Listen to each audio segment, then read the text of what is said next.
Това е легендарният метод за риболов на обратно дъно.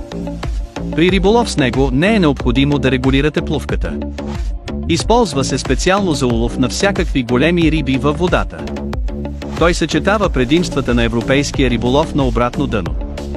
На базата на обикновена подлиния е добавена тръба за плаваемост, за да позволи на куката да плава в обратна посока от дъното.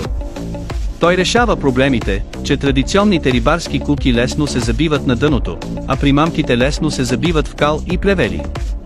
След влизане във водата, навикът на естествената любов на рибата да яде динамична стръв се използва, за да примами рибата да поеме стръвта, което значително подобрява скоростта на улавяне на рибата. Обратната долна подлиния е опакована с 5 чифта.